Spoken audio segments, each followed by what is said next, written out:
Ladies and gentlemen, if you read the New York Times, judge orders Justice Department to redact and release version of affidavit used to search Mar-a-Lago, or Fox News, Trump Mar-a-Lago, or Yahoo News. Judge says he's inclined to unseal part of Trump's search warrant affidavit. There's one issue that's very, very important, and the issue is when you read these articles that I just cited, what are they telling you? They're telling you that apparently the Federal Bureau of Investigation, the National Archives, the Department of Justice, Merrick Garland, the Honorable Director Wray, all of these people didn't know that Trump committed a crime until there was an informant who put the rule of law ahead of everything else and wanted to protect the Constitution by accusing Trump of classified data or highly classified data or documents pertaining to nuclear discussion or nuclear armament. And so this is what we've learned. We've learned that they didn't know there was a huge problem because he's been out of office going on 2 years now. But an informant, a person who took it upon himself or herself to tell the Justice Department and the Federal Bureau of Investigation that Trump had all of this classified data. Well, number one, that person wouldn't have had the security clearance needed to look through and sift through all that information. So how would that person know? Trump had the highest security clearance possible as president. He wasn't Secretary of State with secret servers. He didn't have these secret servers that even President Obama didn't know. That, of course, he knew, but that President Obama learned from on CNN, just like Biden and everybody learned about the Mar-a-Lago raid and Garland from CNN. All they do is watch CNN. Then they say it's the trusted source for news. All the Democrats love CNN and MSNBC, of course. It's an extent. MSNBC, Washington Post, New York Times, the Federal Bureau of Investigation. Must be nice to be a Democrat with the entire political system backing you.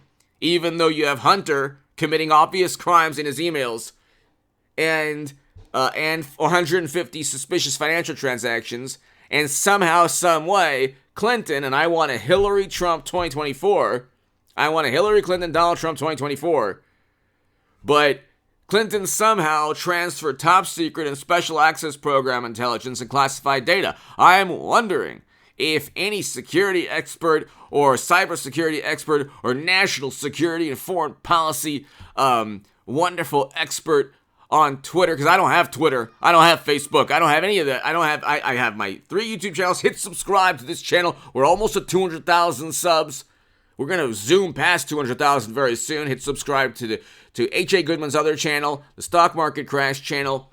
And if you want to support my work, my Patreon is below. Become a member. And also, if you want to read my writing in The Hill, The Huffington Post, Salon, The Jerusalem Post, The Federalist, other publications, go to hagoodman.com. But if you're a foreign policy and national security expert, and you're a cybersecurity expert, and you are an academic or a professor anywhere, how did Clinton transfer classified data from secure government networks and servers from government servers onto a private server running outside of government?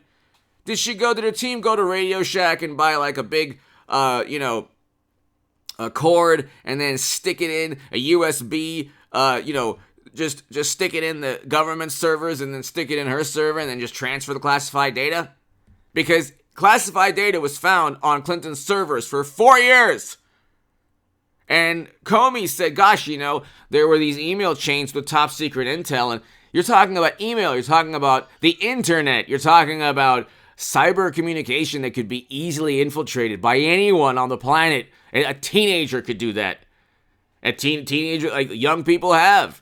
And so you can go ahead and you're talking about boxes. You're going to compare a former president with the highest security clearance ever, that can actually declassify and classify things, and anything the president writes is classified. So you're going to compare the two? with secret servers. I mean, I don't understand. The thing is, they're so desperate to get Trump. What they don't realize is that most supporters of Trump, most Trumpers, most Trump supporters, contrary to the apoplectic viewpoint of morally superior, highly educated liberal Democrats, wouldn't vote for Trump if he had Liz Cheney's foreign policy.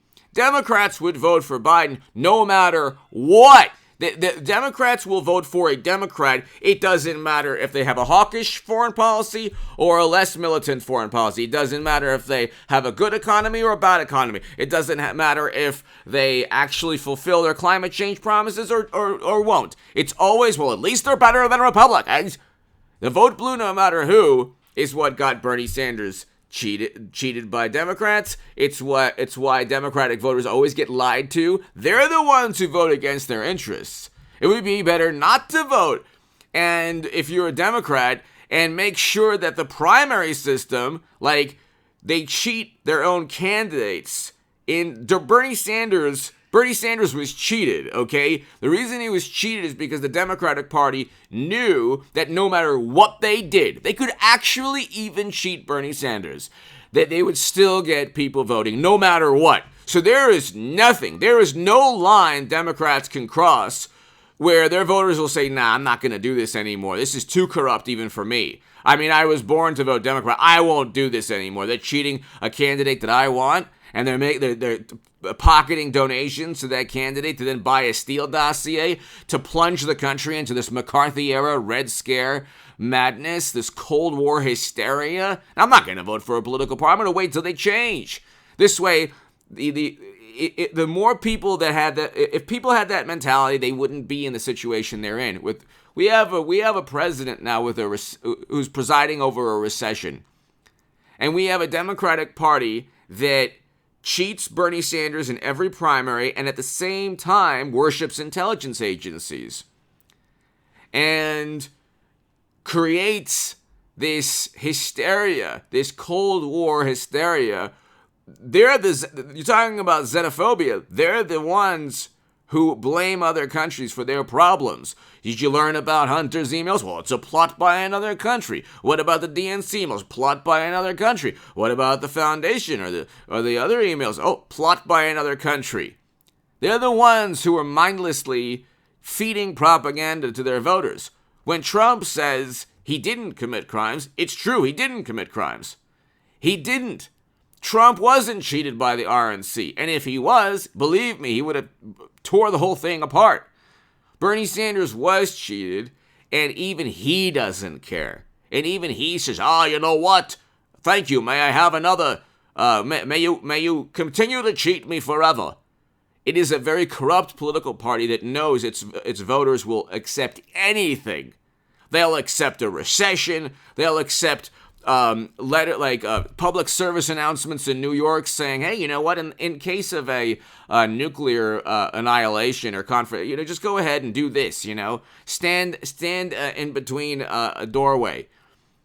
That's what they'll accept. But God forbid if it was Trump with record low in poverty, according to CNN, according to the Federal Reserve, according to any data you look at, Trump presided over record low in poverty. We had 10% poverty with Trump, 10.5%. Now we have close to 15% poverty with Biden.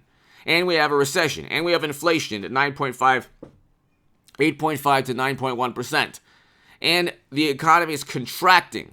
And if you look at Nouriel Roubini and Jeremy Grantham and Michael Burry, and nobody knows who I am, and infinitely less, I know infinitely less than they do, but I still call the stock market crash and the recession last September. Stocks are going to crash completely back to where they were a month ago, okay? And I called all of that. But if you listen to those people, it is going to be a catastrophe in the market, an absolute catastrophe very soon. And the economy is only going to get worse. So my point is, This informant is the same informant as the Steele dossier informant who is now on trial in October. And it's the same thing. The system that is a very corrupt system where Bernie Sanders gets it every single 4 years, and Democratic voters accept anything, and they've been just, their minds have been warped to believe that Trump is a menace to democracy. The system has now yet again accused Trump of something he didn't do. We know this because nobody knows what the warrant is about, and we don't know what if he actually committed a crime, we would have already known what the affidavit entailed. But we have an informant coming out saying, oh yeah, he did something bad. That's all the pretext they need. The entire American political system is against one man. And that one man presided over record highs in household median income and a record low in poverty. That's why we can't have nice things. Give me your thoughts below. Hit subscribe to this channel right